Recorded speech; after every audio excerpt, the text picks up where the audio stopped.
Let's learn about relative clauses. And remember, if you have any questions after this video, I do have a unit with engaging activities linked in the video description below. So check it out. So let's start with this. What are relative pronouns? A relative pronoun introduces a relative clause and it gives extra information about the subject of the sentence. The relative pronouns I'm going to talk about today are which, who, and where. So let's look at some examples. The orange cat, which is named Pumpkin, lives next door to my house.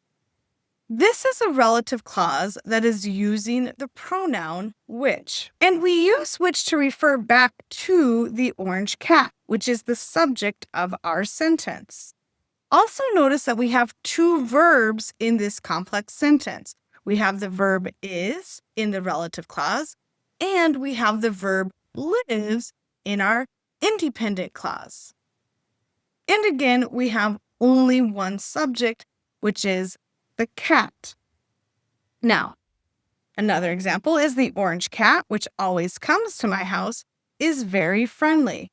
And I want you to notice here that we also use commas around our relative clause, which starts with the pronoun which, and it adds the extra information to the sentence. So what that means is I can take out which always comes to my house, and I still have a sentence that makes sense. The orange cat is very friendly. And in this video, I just want to make sure that you know I'm only going to highlight relative clauses that are non-essential or that are adding in extra information about the subject.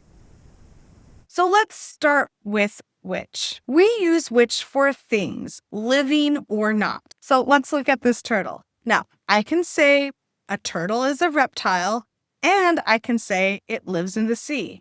But this is very basic and it is not advanced English.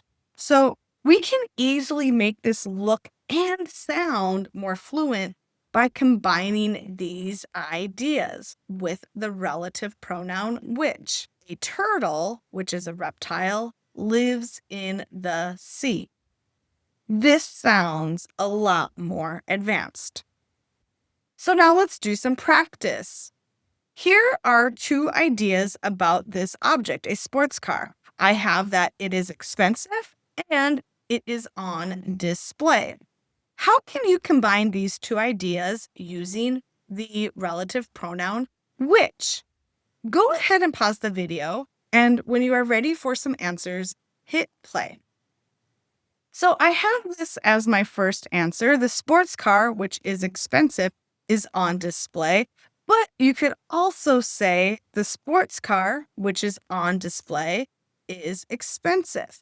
Remember, we need to put commas around the relative clause, which is the extra information in the middle of the sentence that is not needed. I could just say the sports car is on display or the sports car is expensive. The information in the middle is my relative clause, and it is extra information. All right, next, let's look at the relative pronoun who.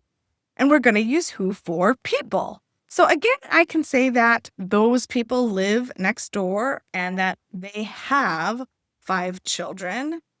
Or I can use the relative pronoun who to combine these sentences into those people who live next door have 5 children. And again, let's notice that we have one subject, people, a relative pronoun, who, which connects back to people, and we need our 2 verbs, live and have. All right, so now it's your turn to practice with this coach and use who. Here are some ideas. The woman is a basketball coach, and the woman likes her job. So go ahead and pause the video to write down a sentence combining these 2 ideas or these 2 simple sentences with the relative pronoun who. When you're ready to see the answers, hit play. Okay, so again, we can have more than one answer. We can have the woman who is a basketball coach likes her job. And we can also have the woman who likes her job is a basketball coach. All right, our last relative pronoun is where. And we're going to use this for a place, but we have to use it for a place where there is action. That is important. One of the ideas has to show an action that happens at the place, and that action is always going to be in your relative clause. So, the mall is near my house. You can ice skate there.